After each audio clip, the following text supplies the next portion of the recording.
এই বাস্তব কথাগুলো একটাবার শুনুন, তারপর আমি কিছু কথা বলতেছি। ভাই রাখেন, এখানে রাখেন, আর যাইতে হবে না। অনেক কিছু করছি আজকে বাজার। শ্বশুর বাড়িতে এসে বাজার করলে কেমন লাগলো তোমার? আলহামদুলিল্লাহ অনেক ভালো লাগছে। বাপের বাড়ি যাইয়া বাজার করি, শ্বশুর বাড়ি যাইয়া বাজার করি। সবসময় বাজার করতে বেশি মজাটা তুমি বুঝবা না। তুমি আসো না কেন? আসেন, দেখি কি কি বাজার করলেন দুজনেই। তুমি তো ঘুমাইয়েছিলা, আমরা দুই ভাই বোন যাইয়া বাজার করে নিয়ে আসছি। হ্যাঁ, অনেক কিছু আনছি, তোমার নিজেরও পছন্দ হইবে। দেখাই তোমারে কি কি আনছি। আচ্ছা কি কি আনছো দেখো।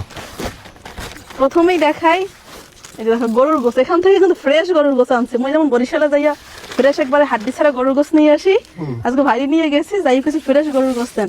এই ফ্রেশ গরুর গোছ নিয়ে আসছি। কি ঠগাইছে নাকি? না, মোরে ঠকাইতে পারবে কোন? বরিশালে মানুষের কথা। হ্যাঁ, বরিশালে মানুষ ঠক।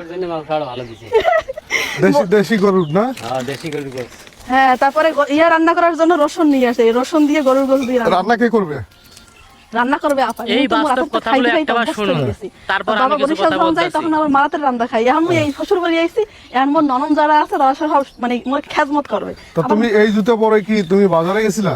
আরে দেখাইও না, না না, বাজারে গেছি তো। এখন মই গ্রামের বউ, যা সামনে পাইছে ওইলি আড্ডে গেছে। মই যদি তাড়াতাড়ি না যাইতাম তাহলে কি ভালো মাংস পাইতাম? হ্যাঁ, তুমি বোঝো না। এই যে দেখো রসুন আনছি, আর আনছি কি জানো? লবণ। বেশি কিছু আনি না, মানে গোস্ত রান্না করার জন্য যা যা লাগবে ওইগুলো নিয়ে আসছি। আর অল্প কয়টা মশলা আনছি। আর মজার ব্যাপার হচ্ছে কি জানো, এই জায়গার মশলা কিন্তু অনেক বেশি মজা, অল্পটাই অনেক বেশি মশলা। এই দেখো অল্প কয়টা মশলা আনছে। এই মশলাটা ঢাকায় কিনতে গেলে অনেক টাকা লাগতো। আর এই যে এলাচিটা আছে না, বড় এলাচি, এই এলাচিটা কিন্তু ওই জায়গায় কেউ খায় না, কিন্তু এই জায়গায় খায়। আর এটা অনেক গেরান, জানেন ভাই। আর হচ্ছে যে আলু আনছি। বাজার কি ভাই করছে না তুমি করছো? ওই কেনা করছে ভাই, ভাবিয়ে করছে বাজার। আমরা দুইজনে মিললে বাজার করছি। আর হচ্ছে এই আলুগুলো মিষ্টি দেশি আলু। তোমার এটা দেশি আলু না?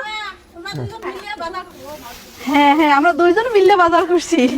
এই আমরা বাস্তব দুই ভাই কথাগুলো বোন একটাবার গেছি। শুনুন, আর হইছে পেঁয়াজ। তারপর আমি কিছু আর কথা কিছু নাই, বলতেছি। টুকটাক বাজার আনছি। আজকে গরুর গোশত ঝাল ঝাল করে কষা হবে, আর সাদা না, একটা ভাত। কাজ করো, আজকে তুমি রান্না বান্না করো। এটা না, আমি রান্না করবো না, আপাই রান্না করবে। আমরা খাবো, আমরা মেহমান আনছি না। আমার যা কাজ করে আমি সেটা করে দিছি। আমার ফ্রেশ গোস্ত লাগতো, গোস্ত এনে দিছি। আর আপাই রান্না করে দেবে, একটু মজা করে খাবো। তুমি যাও। বাজার কেমন হয়েছে আগে খাও দেখি। না, বাজার ভালো হয়েছে। ভালো হয়েছে না? রান্না বান্না তুমি করলে এটা দেখতে পারতাম যে কেমন হয়েছে। না আচ্ছা ঠিক আছে, আমার দেওয়া যদি তোমার খাইতে মন চায় তাহলে আচ্ছা আমি রান্না করে দেবো। যেহেতু বাজার করে নিয়ে আসতে পারছি, রান্না করেও খাওয়াইতে পারবো, কোনো সমস্যা নেই। তবে একটু রেস্ট নেবো এখন, তারপরে খাওয়াবো, ঠিক আছে? আচ্ছা নিয়ে যাও। আচ্ছা আসেন।